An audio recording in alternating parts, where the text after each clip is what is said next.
IT Welcome to Derry is the first show in a long time that left me utterly stunned and speechless. From the opening to the very last scene, I did not know what to expect or where the story would take me. If I had to sum up the first episode in one word, it would be merciless. From the jump, it is clear that the audience shouldn't get attached to any of the characters because no one will be safe in the series. That, combined with the exploration of grief, small-town racial tension in the 1960s, and government conspiracy, the first episode promises a rollercoaster of an experience to look forward to for the rest of the season. Follow along as I break down the first episode and explain that jaw-dropping ending. But first, welcome to Screen Crave, where I dive into the films and television series that I love or that I'm currently watching. Please like and subscribe to help out the channel, and let me know in the comments below what you thought about the episode. The opening scene begins with a screening of the classic film The Music Man at the Capitol Theatre, a film about a con man who takes advantage of a small town, which clues the audience into Pennywise's influence over Derry and the time period as it was released in 1962. The dialogue in The Music Man offers a warning to look for telltale signs of corruption, which foreshadows the dark underbelly of Derry's history and the possible conspiracy or cover-up underscoring that. This is the last known location of Matty, who we see watching the film while sucking on his pacifier. It is clear that Matty relies on the pacifier as a sort of comfort blanket, despite his age, and it suggests that he struggles with some form of anxiety related to trauma that the pacifier helps to ease. Eventually, however, he is caught by the usher, who chases after him in the theatre. Matty rushes past Ronnie, whose father, Hank, also works at the Capitol Theatre. Hank urges the usher to leave Matty alone due to the bruise he noticed on his face, alluding to Matty's traumatic household environment. But the usher refuses and asks Ronnie for help instead. She directs the usher away from Matty's true location, but this only works momentarily as he sees Matty in the lobby right before he escapes. In the next scene, we see Matty attempting to hitchhike along a snowy, desolate road just outside of Derry, which is a reflection of his inner, emotional and mental state.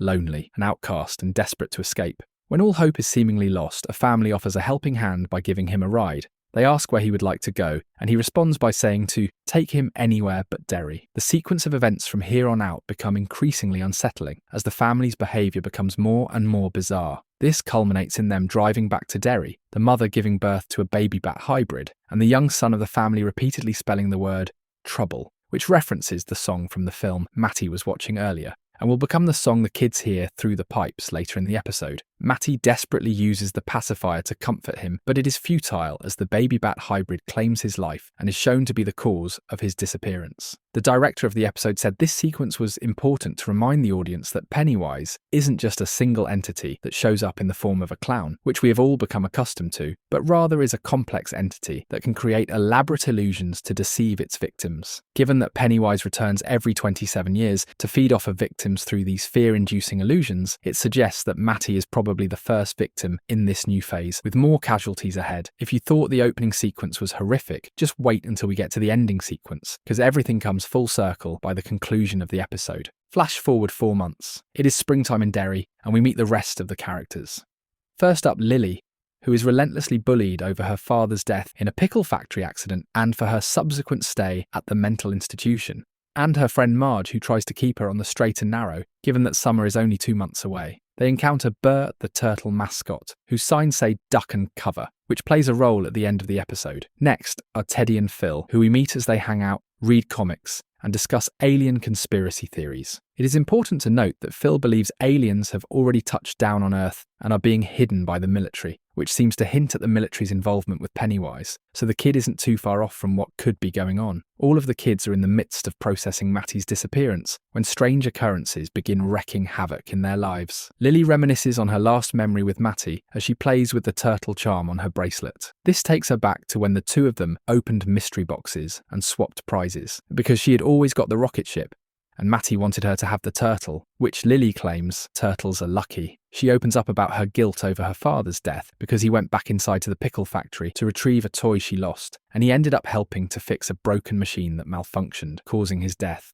Matty misreads the situation and goes in for a kiss, only for Lily to pull away and clarify they're just friends. As she's pulled back to the present moment, Lily hears Matty singing from her drain and is met with the horrifying image of his blood-soaked finger popping out from it. The next day, Marge urges her to be normal because summer is just around the corner and she already has a reputation for being called Loony Lily. At Teddy's home, he and his family prepare for his bar mitzvah. He mentions what Lily told him about the drain and asks if a boy could still be alive in that environment after 4 months. This seems like a tall tale to his father, who insists that their Jewish family knows better than most what the real horrors of this world are, and brings up how the skin of their people who were imprisoned were used for lampshades. That horrifying fact, coupled with Teddy reading about Batman taking on Clayface, who is a shapeshifter like Pennywise, lead to a fear-inducing hallucination of his lampshade turning into human skin with multiple faces speaking to him. This incident opens his eyes to the reality of what Lily saw, and Lily, Teddy and Phil come together as a group to get to the bottom of what is going on. They agree to keep these details amongst themselves. However, Phil's little sister Susie joins them out of necessity because they don't have a sitter to watch her. After reading about Matty being last seen by an anonymous 12-year-old girl at the movie theatre, Lily knows immediately it is Ronnie and leads the group to her home. Ronnie bristles at the thought of getting involved in the case again because the last time her father was accused of having something to do with Matty's disappearance,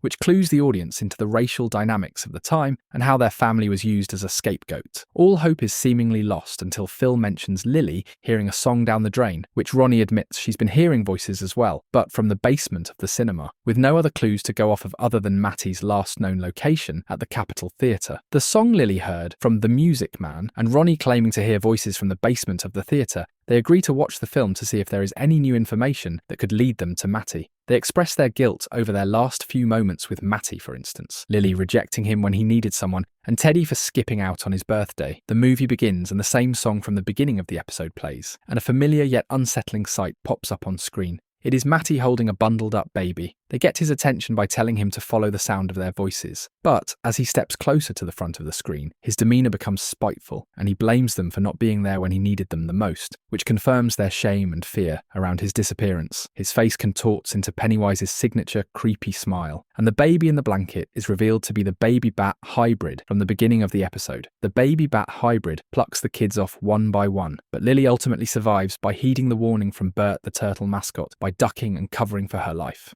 Ronnie storms in with a hammer and helps Lily to escape, but Lily breaks down screaming after realising she's holding Susie's dismembered hand. The end of the episode parallels the beginning of the episode, which is representative of the cyclical nature of not only life but of the destruction that comes with Pennywise's reappearance every 27 years. Matty's last known location, which was at the Capitol Theatre, became the backdrop for most of the group's final moments as well. Where it began for one character is where it ended for most of the characters. Matty faced one of his biggest fears, which was reliving abuse and trauma from a family, and his friend group faced theirs when Pennywise used Matty's image as an illusion to poke and prod at their guilt and shame over abandoning him despite knowing everything he was going through. The same song that we heard in The Music Man in the opening sequence served as an ominous warning of Pennywise's influence throughout the episode and marked their final moments in the ending sequence. Pennywise is nothing but trouble, and another line from the film that says an idle mind is a devil's playground is a tongue-in-cheek reference to its ability to permeate the minds of its victims and manifest their darkest fears. It is important to note that Pennywise is a highly intelligent and manipulative predator, and it is no coincidence that he left Lily and Ronnie alive in order to keep playing his sick and twisted game. He understands that Lily already has a reputation for not being in her right mind, and the racial tension in Derry will cause the town to fall back on their prejudices when looking at Ronnie's connection to the deaths of multiple white children, similar to how the town attempted to use her father as a scapegoat with Matty's disappearance. From a storytelling standpoint, killing off most of the characters the audience has come to know and trust keeps the viewer on their toes. Pennywise is ruthless in hunting his prey, and the creative team behind this series want you to never assume anyone will be safe. The biggest problem I find with horror series,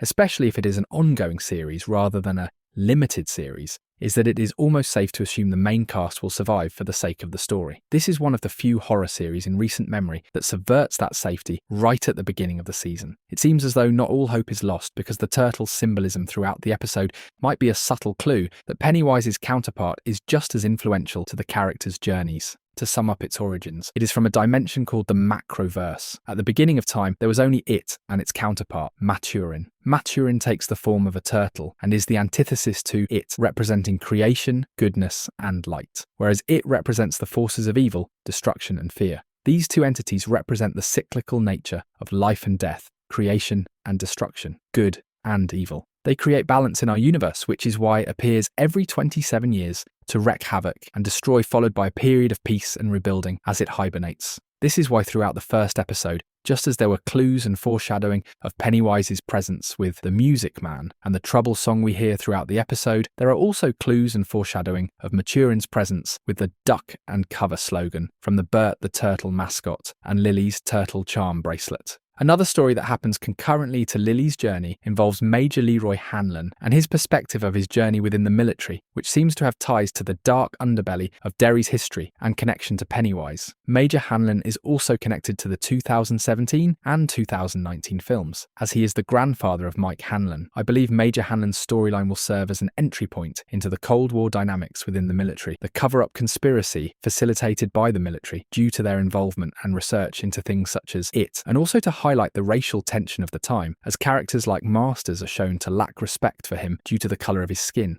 The scene with Major Hanlon being attacked by masked intruders seems to hint at the heightened suspicion of the Cold War era, as that scene, in my opinion, served as a test of whether or not he could be entrusted with military secrets. Due to the fact that he would rather die than give up top secret information, I believe he will slowly but surely gain entry into the inner circles of the military and their involvement and research into the grim history of entities like it and its influence on Derry. This is most likely all in the name of tapping into its power for the sake of attempting to harness it for weaponry, war, and to have the strategic upper hand by any means necessary during a turbulent time. Having been a huge fan of 2017's It Chapter 1 and 2019's It Chapter 2, I admit I was a bit hesitant when this prequel spin-off series was announced, and I had my doubts about whether it would live up to the rest of the franchise. I was half expecting a watered-down version of the universe and a paper-thin story, but I'm happy to say that the first episode did not disappoint whatsoever. I'm in love with the way the first episode set the stage for the season, because horror series usually fall flat in my opinion due to the safety of the main cast, but not in the case of It Welcome to Derry, which makes it clear to the audience, don't get too attached. That ruthlessness combined with the layered exploration of grief, racial tension, and the effects of the Cold War on American life tell a horrifying and expansive tale that complements the original story and franchise very well. Apparently, there are 3 seasons planned, and each season will explore past cycles of its reappearance every 27 years, with Season 2 taking place in 1935 and Season 3 taking place in 1908. Thankfully,